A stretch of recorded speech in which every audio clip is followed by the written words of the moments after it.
Day to get out and do a little house building, Jackie. Yeah, let's build a house. And we can do that. We have been involved with Habitat for Humanity, hands-on in the past for years, and we have a couple of gentlemen joining us in studio right now that are going to be doing that very thing coming up in about 45 minutes, Jackie. Oh, all right, perfect weather that we were just seeing here for you guys, but all courtesy of Iowa Speedway, right? No question about it. We have a very exciting week coming up at Iowa Speedway, folks. We're talking about Iowa Speed Week, and this is actually more than a week long, but we're talking back-to-back weekends of major league events at Iowa Speedway, and we have two players here that are going to be participating in both those. Now, the first player that's going to be participating next weekend, not this weekend, is going to be in the NTT IndyCar Series, and you saw him in the Indy 500. And what was in an oval? What was that? What number oval race was that for you? The 500? Yeah, that was oval number one. Number one. That's what I thought. Career. Oval number one for Santino Ferrucci. Not only did he navigate around the Indianapolis Motor Speedway, you managed a top 10 finish. You finished what, 7th, and you got that Rookie of the Year crown on your head, don't you? Yeah, obviously, it's definitely an achievement that's put you in the history books forever, and I can't believe, after that long month of preparation and work, that we were able to come away with something like that in a top 10 finish. It just really boosts your confidence, especially as a young rookie going into the rest of the season. And, I'm looking forward to the rest of the ovals, especially Iowa coming up, racing Saturday night under the lights. So going to be a little bit of a bumpy one, but I'm looking forward to the challenge. Now, how different is it this? Because in the past, you've been behind the wheel of an F1 car. You were a test driver for the Haas team. F1. Now you're in the Indy cars here. Going from a stage like that, coming to the fastest short track on the planet, what are your thoughts there?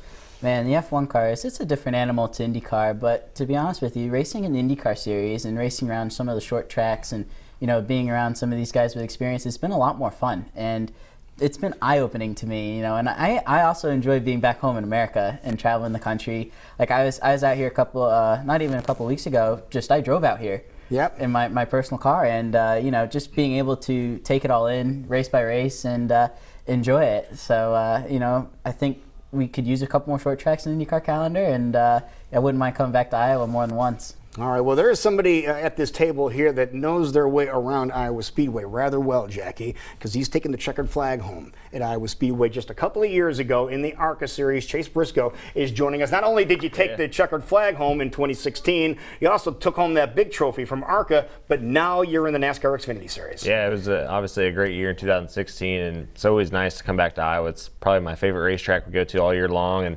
like he said, we're lucky enough we get to go there twice. They only get to go there once. So I'm looking forward to coming back. This time we're under the lights, so it's always fun to race at night. We don't get to do that a ton in the Xfinity Series, so definitely looking forward to it. Okay, we mentioned more than a week-long Iowa Speed Week, so the Indy cars are going to be there a week from this weekend, and then you guys are the following weekend, and you're going to be racing, as you mentioned, on that Saturday under the lights, the final weekend, the final race weekend for Iowa Speedway. Now, I want to ask you how you're doing, because all eyes were on you at Daytona, and you crashed rather hard at Daytona. Yeah. And I asked you if you were sore or anything like that. You said it didn't even faze you? Yeah, honestly, it didn't hurt at the time. Normally you'd be kind of sore the next day, but Stuart Haas does a really good job of building really good race cars, and NASCAR's done a ton in these past 10 years to improve the safety of the racetrack. So wasn't sore the next day. Kind of took a hit in the point standings, but that was the worst part about it. But other than that, yeah, good to go. Yeah, you came off the side of the track at Daytona, hit the inside safer barrier, which cushioned your blow, which is impressive and important.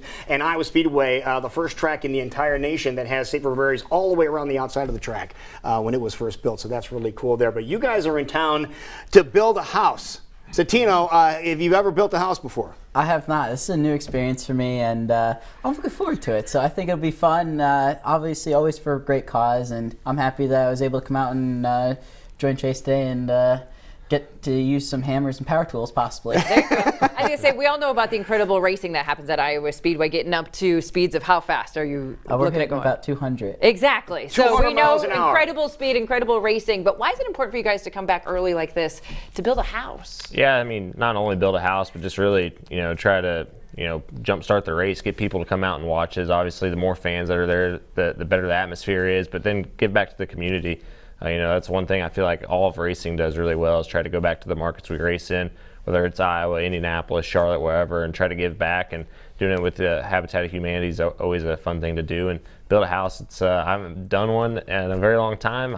My family grew up doing manufactured homes, so I have a little bit of experience. Yeah, all right, so it's in the family here. Yeah, then. so I have a little bit more. We know who the experience foreman's going to be here coming up in a little bit. I don't know about that, but it's going to be hot and muggy, like you guys said, but it should be fun. Yeah, and you start about 10 o'clock this morning. It's over on 10th Street is where the house is. The beauty of this is it truly shows that anybody can do something like this. So if you want to volunteer for Habitat for Humanity, as we've shown you before, anybody can do it, and we encourage you to get involved in the community as well. But we really appreciate you guys coming in early and doing something like this. Are you looking forward to anything special today, like putting up siding or anything like that?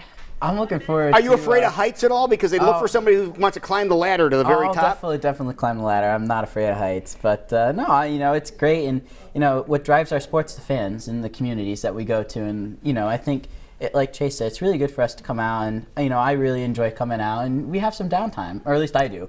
I know he's racing. He's racing every weekend, so I'm getting a little stir crazy at home. So it's nice to come out here and help a couple people in need and, do this and have this experience because, it's important, especially as someone who's growing up, and to set examples for younger generations of kids that want to come up and, be race car drivers and to do what we do and what we love to do. And, if there's anyone that's out there in the community that wants to come over and say hello and chat with us, they're more than welcome to as well. You're open to that. If people want to stop by and say I'm hammering. Oh, wait, I have to go talk to this person over here. Here's the hammer, Chase. You hang on to the hammer while I go over and talk to this dude over here, right? Yeah, I mean, it's supposed to be it's a fun, cool thing to do. And, no, the fans drive our sport. Without them, we wouldn't be racing. So it's definitely a crucial thing for us. What I think is really cool that you guys are doing. Again, it's a Tuesday here in the middle of Iowa. You have an event coming up this weekend. You have a race coming up this weekend, and that's what in Toronto. Yep. Is that where the Indy cars are in Toronto this weekend? And then Chase, you guys, where are you at this weekend? Is it Kentucky? Kentucky, yeah. Kentucky this weekend. So in between focusing on the two major events prior to coming to Iowa Speedway the following weekend, they're here helping out with Habitat for Humanity. Absolutely. Well, we appreciate you both joining us today. We got to let you go. You guys got to go get some tool bags. That's right. We don't want to keep us a little bit longer. Some hard hats and some safety glasses. And I want to see a picture of both you guys with hard hats and safety glasses on with hammers or power tools in your hand. Can you take care of that? We can do it. I don't know if they're going to let me touch the power tools because I have a bad track record with those things, but we'll definitely try. Great. We have a race car driver that has a bad track record. How ironic is that, huh? I'll do everything manual. Manual labor. There you go. Labor. All right. Well, cool. if you want to know more about all the great action that's happening at Iowa Speedway, one easy place to go, and that's iowaspeedway.com. Yeah, a lot of things going on there too. So all-day events going on. We're going to be live at Iowa Speedway on Friday morning. Coming up on the next Friday morning, not this Friday, next Friday morning, and then the following Friday morning, we're going to be broadcasting live from there, like we did for the first weekend, and just show you some of the things that are going around. So we're going to probably track you down on next Friday, okay? Not this Friday, but next Friday at Iowa Speedway, okay? Make sure you have all your digits. Yeah. Oh. We're going to just do a count. I have them now. Okay. Just so everybody knows. With you too, Sounds okay? good, yeah. All right, buddy. Good to see you, man. Good luck again, man. Thank you both for It being is here. 9:21.